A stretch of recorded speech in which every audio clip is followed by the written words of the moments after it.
Assalamualaikum warahmatullahi wabarakatuh. Ya, selamat pagi semuanya. Halo adik-adik yang ada di rumah. Masih tetap semangat ya untuk mengikuti MPLS hari yang kedua. Di sini kira-kira kita akan bahas tentang apa ya, Bu ya? Mungkin bisa dijelaskan, Bu, silahkan. Baik, untuk MPLS hari kedua ini nanti akan ada pembahasan mengenai pengenalan lingkungan pondok dan juga sekolah di lembaga pendidikan ini. Nah, pada Pondok Pesantren Modern Slamet ini mempunyai lembaga pendidikan yang terdiri dari 4 sekolah, yang 2 sekolah SMP dan juga 2 sekolah SMA, yang meliputi SMP Pondok Modern Slamet, SMP Unggulan Pondok Modern Slamet, ada SMA Pondok Modern Slamet dan juga SMA Unggulan Pondok Pesantren Modern Slamet. Nah, untuk lebih jelasnya, mari kita Saksikan video berikut ini.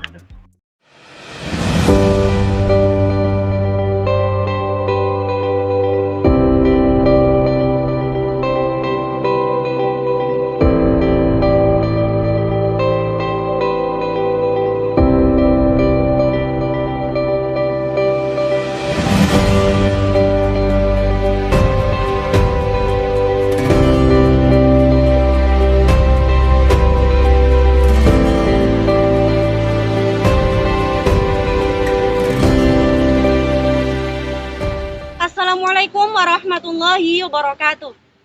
Selamat datang di Pondok Modern Slamet Kendal. Anak-anakku yang sholih-sholihah, semoga senantiasa sehat, ceria, dan bahagia. Anak-anakku yang sholih-sholihah, meskipun belajarnya sementara masih di rumah, tetap semangat belajar, jaga kesehatan, makan makanan yang bergizi, istirahat yang cukup, dan tak ketinggalan selalu menjaga protokol kesehatan. Mudah-mudahan kita semua terhindar dari virus corona atau COVID-19. Tak kenal maka tak sayang maka tak cinta, tak kenal maka kita taruh. Itulah mengapa pada kesempatan kali ini Ibu akan mengenalkan kepada kalian semua lingkungan yang ada di Pondok Modern Slamet Kendal. Seperti apa lingkungan yang ada di Pondok Modern Slamet Kendal? Ikuti terus perjalanan kami. Tempat yang pertama yaitu sekretariat. Tempat ini digunakan sebagai tempat informasi umum dan tempat pengelolaan keuangan yayasan.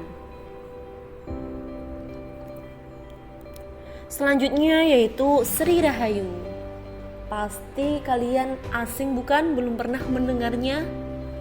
Dijelaskan ya, tempat ini biasa digunakan untuk kegiatan seminar, rapat MKKS, serta rapat kedinasan yang lainnya. Selanjutnya yaitu pendopo.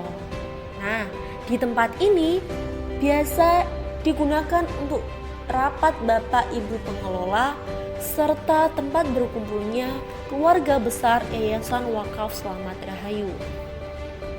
Lanjut ya. Nah, di yang seperti kalian lihat ada Masjid Sualman. Selain digunakan untuk sholat jamaah, masjid ini juga berfungsi atau digunakan sebagai tempat kegiatan proses belajar mengajar dalam memperdalam ilmu agama.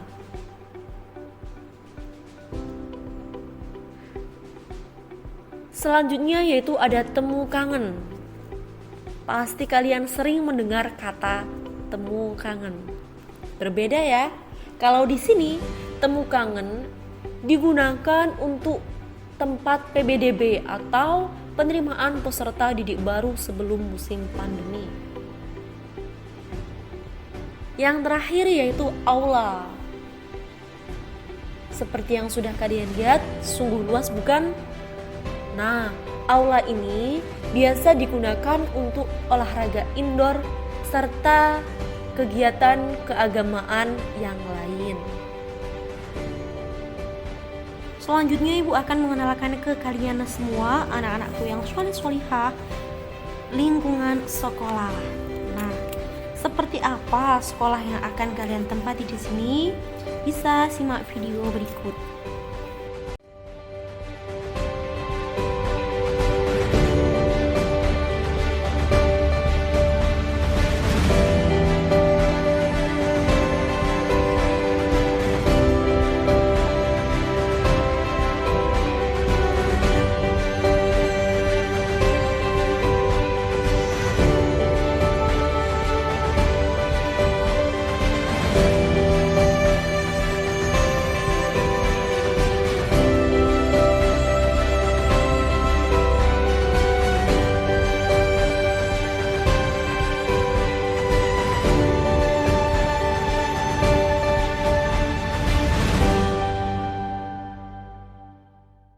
Anak-anakku yang solihah, demikian pengenalan lingkungan yang bisa Ibu sampaikan.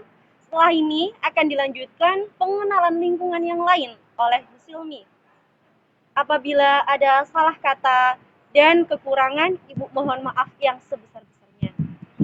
Syukron kasiran ala ihtimamikum. Wassalamualaikum warahmatullahi wabarakatuh. Bagaimana adik-adik? Tadi sudah melihat ya bagaimana fasilitas yang ada di SMP Pondok Modern Slamet. Di belakang Bu Silmi ada gedung SMA Pondok Modern Slamet Kendal. SMA Pondok Modern Slamet Kendal adalah salah satu SMA swasta terbaik di Jawa Tengah. Dengan menyandang predikat XRSBI, berakreditasi A dan mendapatkan nilai 97. SMA Pondok Modern Slamet Kendal sudah berdiri sejak tahun 1992. Terdapat fasilitas, sarana, dan prasarana yang memadai. Kelas yang dilengkapi dengan pendingin ruangan, LCD, dan kelas yang bersih membuat suasana pembelajaran anak-anak menjadi nyaman. Untuk lebih jelasnya, kita tengok video berikut ini ya.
Itulah fasilitas-fasilitas yang akan kalian dapatkan ketika kalian masuk di SMA Pondok Modern Slamet Kendal.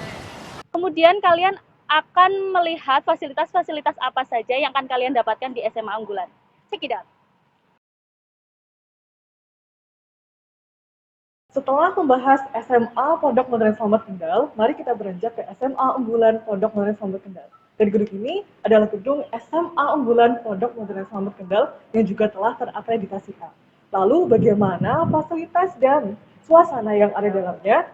Mari kita jelajahi di every corner of the rooms yang akan kalian tempati nanti.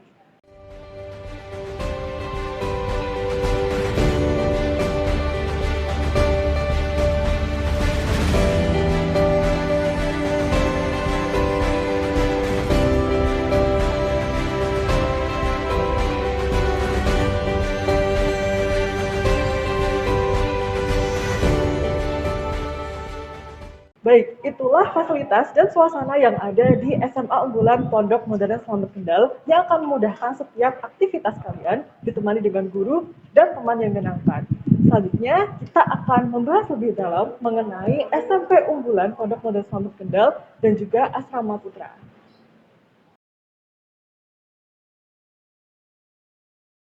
Oke anak-anak semuanya, untuk yang terakhir, setelah SMA unggulan Pondok Modern Slamet Kendal, kita sudah berada di SMP unggulan Pondok Modern Slamet Kendal. SMP ini atau sekolah ini sudah terakreditasi A, yang mana sama dengan sekolah SMP maupun SMA yang lainnya di lingkup PMS Kendal. Oke, maka dari itu, mari kita langsung saja memperkenalkan lebih dalam dari SMP unggulan Pondok Modern Slamet Kendal.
Oke anak-anakku semuanya, kita sudah berada di lingkungan dan asrama yang nantinya kalian akan tempat tinggali. Oke, untuk sebelumnya Pak Arki jelaskan terlebih dahulu, asrama putra itu terdapat atau terdiri dari 6 asrama, yakni asrama E, F, G, J, H, dan I. Untuk santri baru SMP, kalian akan menempati asrama J. Untuk santri baru SMA, kalian akan menempati di asrama I. Mari kita lihat video ini.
Ya, itu tadi untuk gambaran asrama putra Pondok Modern Selamat Kendal. Untuk santri baru dan santri lama, semoga pandemi ini segera berlalu dan kita semuanya dapat belajar bersama-sama. Cukup sekian, wassalamualaikum warahmatullahi wabarakatuh. Nah, gimana anak-anak? Sudah jelas belum pemaparan tentang lingkungan pondok dan sekolah? Sudah jelas? Atau belum? Jangan-jangan.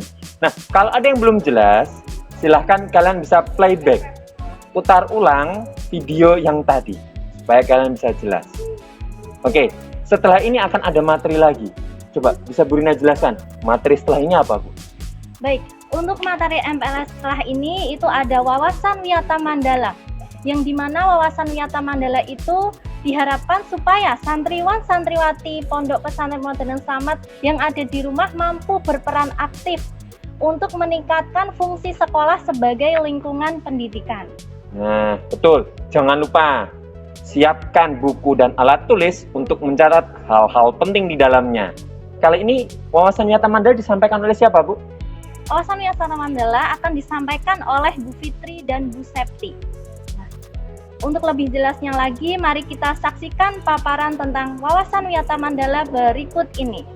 Assalamualaikum warahmatullahi wabarakatuh. Salam sehat, stay healthy, stay happy. Oke, selamat siang anak-anak. Salam sejahtera untuk kita semua. Ada peribahasa, tak kenal maka tak sayang. Oleh karena itu, kita akan perkenalan terlebih dahulu.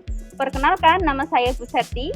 Saya mengampu mata pelajaran matematika di SMP Unggulan Pondok Modern Selamat. Dan saya Bu Fitriani, saya mengampu mata pelajaran Bahasa Indonesia di SMA Pondok Modern Selamat Kendal. Nah, pada kegiatan MPLS kali ini kami akan menyampaikan materi terkait dengan wawasan Wiyata Mandala. Nah, apa sih itu wawasan Wiyata Mandala? Mungkin sebagian besar dari anak-anak sudah ada yang pernah mendengar tentang wawasan Wiyata Mandala.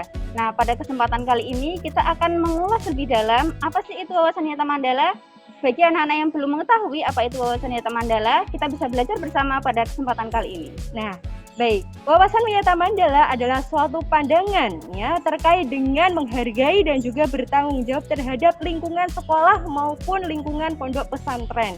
Nah, di dalamnya juga terkait dengan unsur-unsur fungsi dan juga peranan sekolah maupun pondok pesantren. Nah, untuk lebih mendalami terkait dengan apa sih itu wawasan Wiyata Mandala, yuk kita pelajari di video berikut ini. Assalamualaikum warahmatullahi wabarakatuh. Kali ini kami akan menyampaikan pengenalan materi terkait dengan wawasan Wiyata Mandala. Apa sih itu wawasan Wiyata Mandala? Wawasan Wiyata Mandala berasal dari kata wiyata yang berarti pendidikan dan mandala yang bermakna tempat atau lingkungan.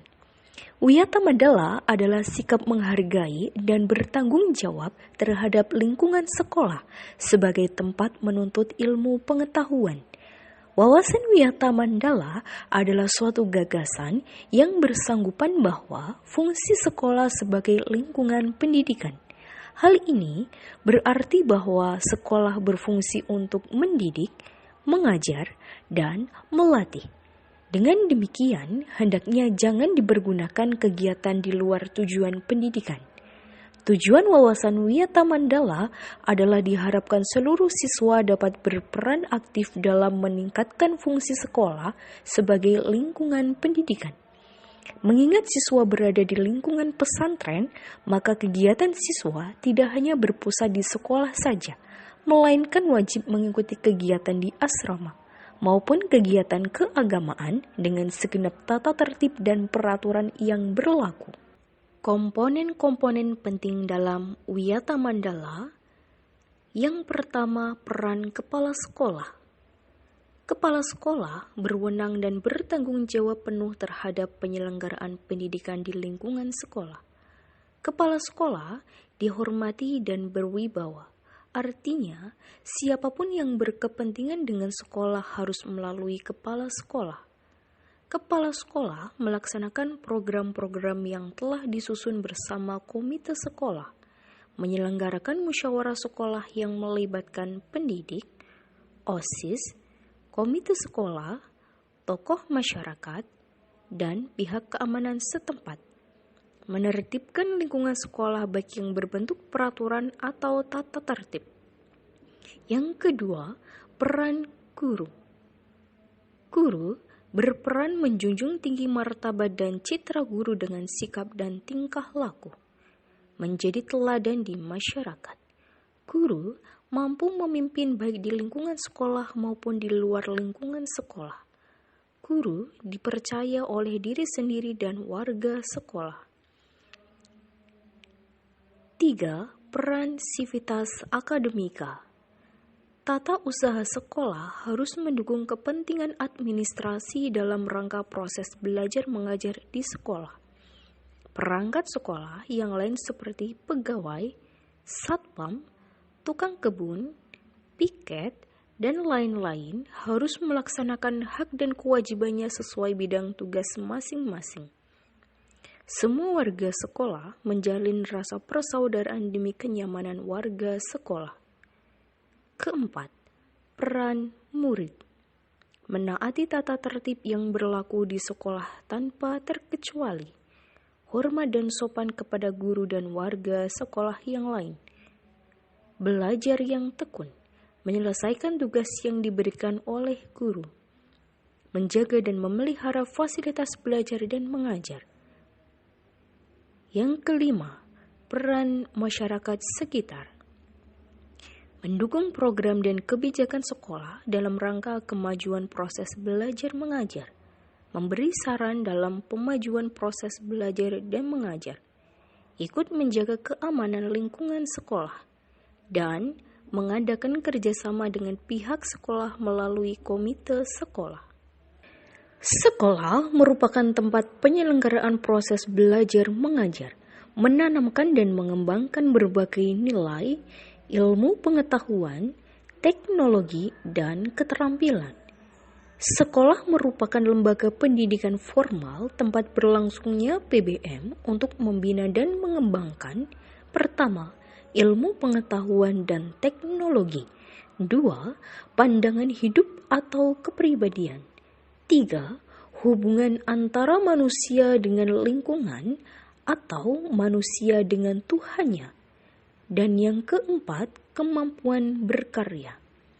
Fungsi sekolah adalah sebagai tempat masyarakat belajar karena memiliki aturan atau tata tertib kehidupan yang mengatur hubungan antara guru, pengelola pendidikan, siswa dalam proses belajar mengajar untuk mencapai tujuan pendidikan yang telah ditetapkan dalam suasana yang dinamis. Selain fungsi sekolah, pondok pesantren juga secara umum adalah menciptakan dan mengembangkan kepribadian muslim yang dapat berperan aktif dalam lingkungan masyarakat modern saat ini melalui fungsi pendidikan, religi, sosial, serta penambahan fungsi ekonomi pada pesantren. Sekolah sebagai suatu lembaga pendidikan yang diperuntukkan sebagai tempat proses kegiatan belajar mengajar. Sekolah tidak diperbolehkan dijadikan sebagai tempat yang pertama, ajang promosi atau penjualan produk-produk perniagaan yang tidak berhubungan dengan pendidikan. Kedua, sekolah merupakan lingkungan bebas rokok bagi semua pihak, baik santri, guru, maupun seluruh sivitas akademika. Yang ketiga, penyebaran aliran sesat atau penyebarluasan aliran agama tertentu yang bertentangan dengan undang-undang. Keempat, propaganda politik ataupun kampanye. Yang kelima, syuting film dan atau sinetron tanpa seizin pemerintah daerah. Dan yang keenam, kegiatan-kegiatan yang dapat menimbulkan kerusakan, perpecahan, dan perselisihan sehingga menjadikan suasana sekolah tidak kondusif. Mekanisme dalam pelaksanaan Wiyata Mandala. Mekanisme dalam pelaksanaan Wiyata Mandala terbagi menjadi dua langkah. Langkah yang pertama adalah langkah preventif. Langkah preventif terbagi menjadi 6 bagian. Yang pertama, memelihara sekolah dan lingkungan sekolah serta menciptakan kebersihan dan ketertiban. Yang kedua, menciptakan suasana yang harmonis antara pihak pendidik atau staf dan siswa serta penduduk di sekitar sekolah. Ketiga, menghilangkan bentuk-bentuk perpeloncoan pada saat MOS. 4. Mengisi jam-jam kosong dengan pelajaran atau kegiatan ekstra lainnya. Kelima, peningkatan keamanan dan ketertiban khususnya. Dan yang keenam, meningkatkan kegiatan ekstrakurikuler pada masa awal atau akhir semester dan masa liburan sekolah. Mekanisme dalam pelaksanaan Wiyata Mandala. Langkah yang kedua adalah langkah represif. Mendamaikan para pihak yang terlibat perselisihan berikut orang tua atau pendidik pembinanya. Mengikut sertakan para ahli untuk mengadakan bimbingan dan penyuluhan. Berkoordinasi dengan pihak keamanan apabila terdapat pihak luar sekolah yang melanggar keamanan, ketertiban, dan perbuatan kriminalitas di lingkungan sekolah. Memberikan sanksi sesuai tata tertib yang berlaku. Nah, setelah mendapat pencerahan pada video penjelasan sebelumnya, semoga dapat menambah pengetahuan anak-anak mengetahui wawasan Wiyata Mandala di lingkungan sekolah dan pondok pesantren. Demikian pengenalan terkait dengan materi wawasan Wiyata Mandala, semoga bisa bermanfaat.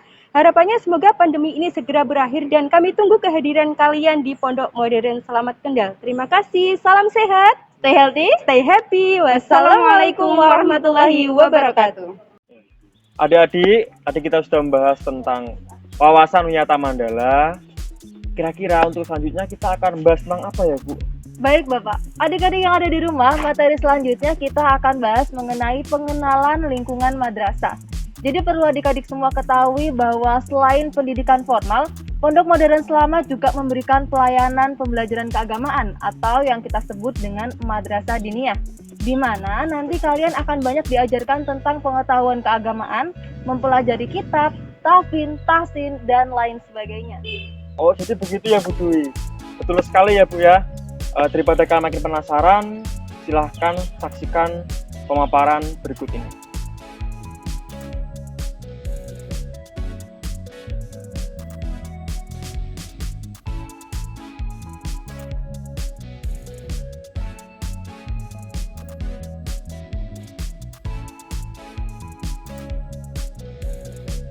Adik-adik yang ada di rumah, santriwan santriwati, di masa pandemi COVID-19 ini, kesehatan menjadi barang yang mahal dan didambakan oleh semua orang.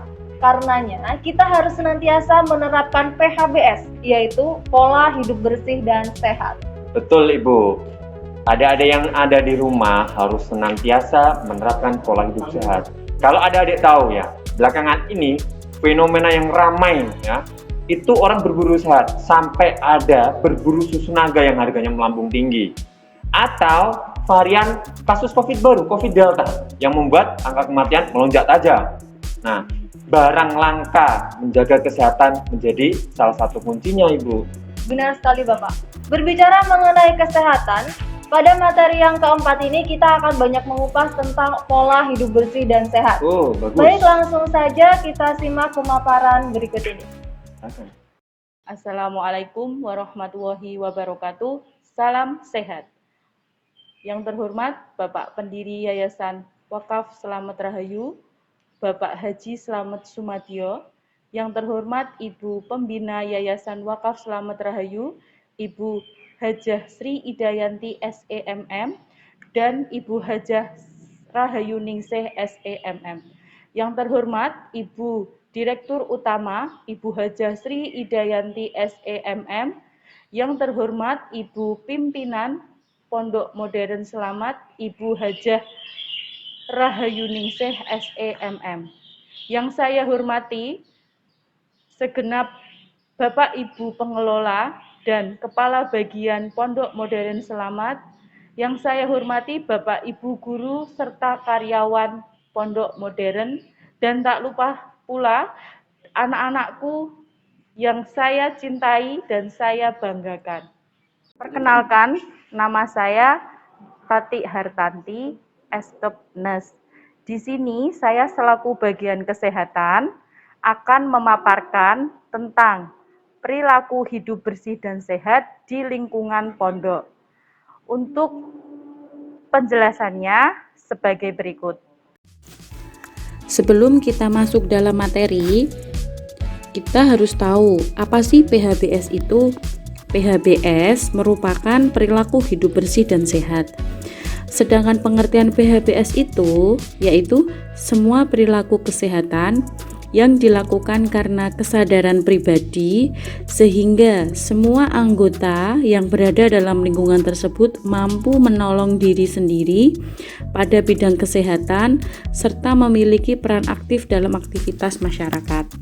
Terus, apa sih indikator dalam perilaku hidup bersih dan sehat?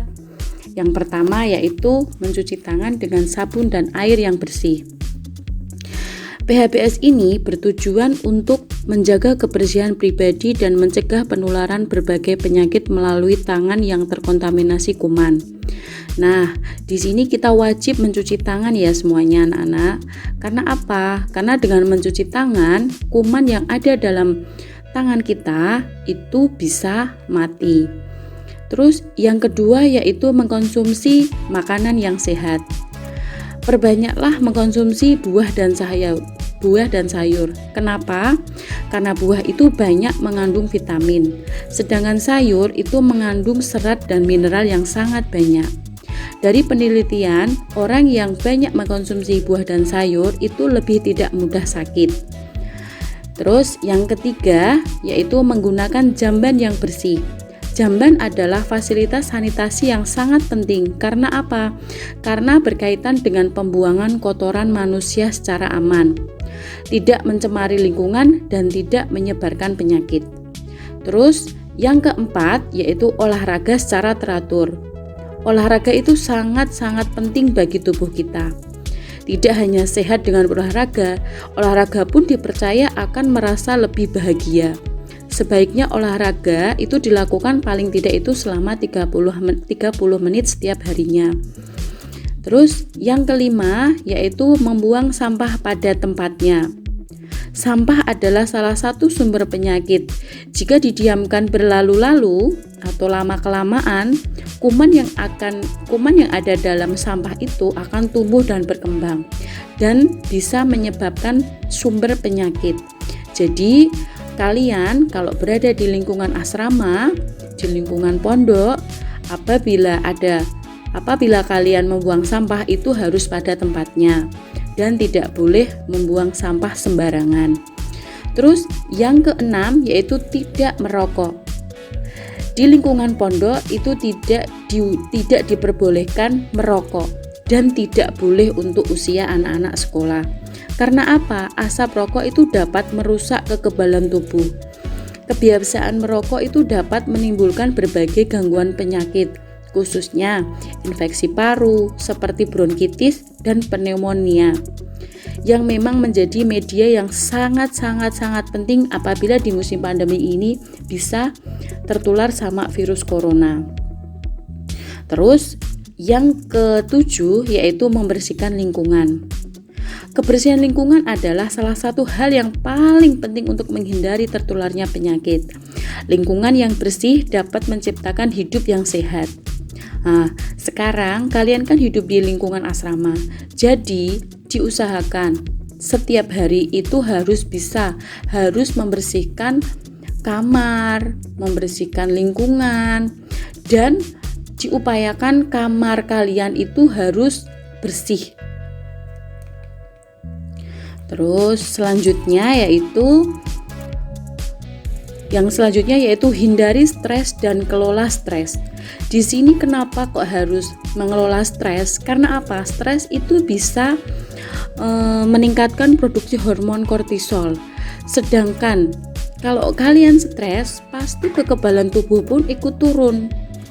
Jadi diupayakan untuk tidak stres apabila kita mondok, harus lebih bahagia ya. Terus yang selanjutnya yaitu istirahat yang cukup. Nah, di pondok itu kan sangat banyak kegiatan. Jadi kita harus lebih pintar untuk membagi waktu antara istirahat dan kegiatan yang ada di pondok. Dimana kalau kita kurang tidur, biasanya nanti efeknya kita akan ngantuk di pagi hari atau pas pelajaran kita ngantuk. Jadi sebisa mungkin karena kalian hidup di lingkungan pondok, diusahakan harus bisa membagi waktu antara jam tidur, jam main-main, dan jam sekolah. Demikian materi yang bisa saya sampaikan. Semoga apa yang saya sampaikan bisa bermanfaat untuk kalian semuanya. Wassalamualaikum warahmatullahi wabarakatuh. Demikian serangkaian kegiatan MLS di hari yang kedua ini. Semoga kegiatan MPLS ini dapat memberikan manfaat untuk adik-adik semuanya dan bisa memberikan kesan positif tentang profil dan juga kegiatan yang ada di Pondok Pesantren Modern Slamet Kendal ini. Selamat mengikuti kegiatan MPLS di hari berikutnya. Tetap semangat dan kenali sekolahmu dengan baik. Pondok Modern Slamet Kendal, pondokku keren.